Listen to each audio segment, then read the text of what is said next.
Gallifrey Stands. If you control 13 Doctors during your upkeep, you win the game, and this deck aims to achieve that. I've already made one Doctor Who based Jodah deck, but that was more about the aggression of killing with Doctors and companions in combat.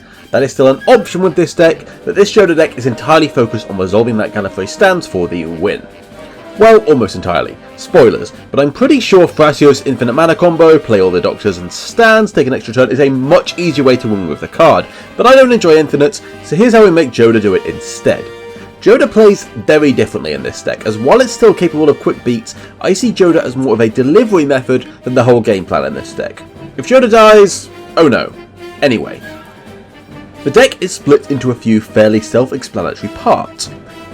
Firstly, the Doctor package. The only legendary cards bar 2 that cost 6 or less in this deck are Doctors, all 15 of them.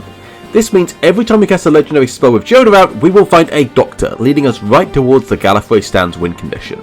Well, with one exception I'll get to later, but this deck has many more ways to summon Doctors. Firstly, non-legendary clones such as Spark Double, Auton Soldier, Quantum Misalignment, and the 6th Doctor himself let us summon extra Doctors while ignoring the legendary rule. Although it's worth noting, a lot of the time we just want the extra Jodah so we can find more real Doctors from the deck. We're seeing ever more of these effects, and I could include more, but we have plenty of other Doctor sources. The second is our Honorary Doctor collection in the Changeling. Gallifrey is very accepting of these fine focused Time Lords, it seems. The most powerful of these is Black Market Connections, which is most well known for its card draw and treasure, which we will make use of, but in our deck, for free life we can have a free Doctor every upkeep.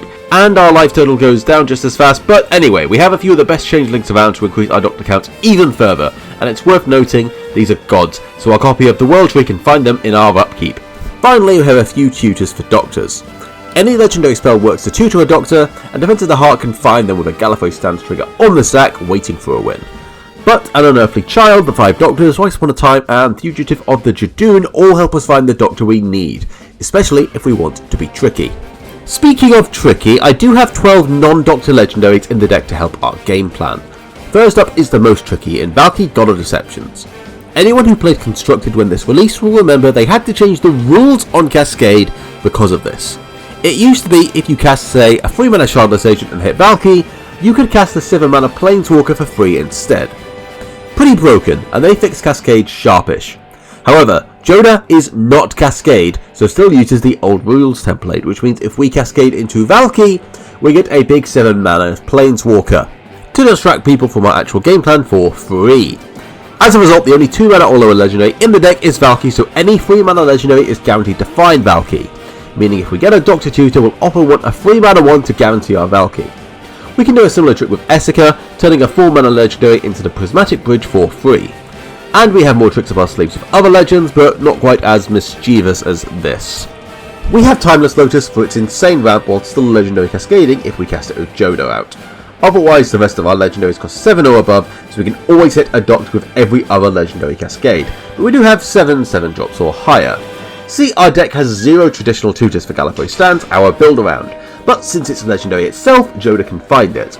Our ideal game plan involves casting our cheap to medium mana cost legendaries to thin the deck, then we cast a 7 drop or higher to have a very high chance of finding Gallifrey Stands. For our legendaries of choice, we have 4 fair legendaries. We include the great ramp spell of Chromatic Orrery, Primeval's Glorious Rebirth to recover from a board wipe, and the Atali Maelstrom Wanderer pair to find even more spells and Doctors from a single cast. But we do have a few very cheeky legendaries that reduce their cost. Galter, the Great Henge, the Skullspawn Nexus, and Thruster can be cast for as little as 2 mana, but we'll still find any other legendary in the deck with lower than their full mana value. Otherwise, most of the rest of the deck is focused on ramping us out to our big spells and making our 5 colours work. Unlike regular Cascade, Jodah won't be hitting on non-legendary ramp spells, so cheap sources are great. I don't like Sol Ring in my 5 colour decks, although I am probably wrong on that, there is still plenty of other good ramp to go around. Our standard 2 mana Green Suite alongside Bloom Tender, Fable Elder and Relic of Legends could really make our mana pop. Alongside a Sonic Screwdriver of course, because well I have to include it in the Doctor deck on principle, just like the TARDIS. Although we'd want it for the first anyway. Oh, and I included an Invasion of Alara because I want to cast it and it's super hard to fit into most Commander decks. It can make another Doctor if we have a non-legendary one lying about, and remember you may want to add your legendaries to your hand instead of casting them, as Jodah won't trickle on spells cast in exile. Plus a layer of anticipation, so we can cast spells both in our end step and upkeep for an out-of-nowhere Gallifrey Stands victory. Finally, unlike most Cascade focused decks, our Cascading Commander doesn't actually Cascade, so it'll skip right past all the protection spells that would usually be duds, so we can afford to protect the combo a little. The Asgardian chip is great, but I don't own one, so I've settled for Arcane Denial, Swan Song, and an Offer You Can't Refuse due to their single blue mana requirement, as well as finally Paths and Swords for a spot of interaction we're somewhat lacking. We do have a few sources of actual Cascade in the deck, but it's worth a bit of protection. Finally, for the mana base, I've gone big.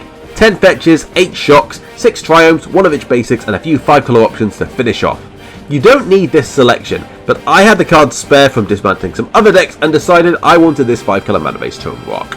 There's budget ways to construct a 5-colour mana base, but fetches help and make the cards like Free Visit and Farseek a lot better. And that's it, go forth and may Gallifrey stand forever. Thanks for watching.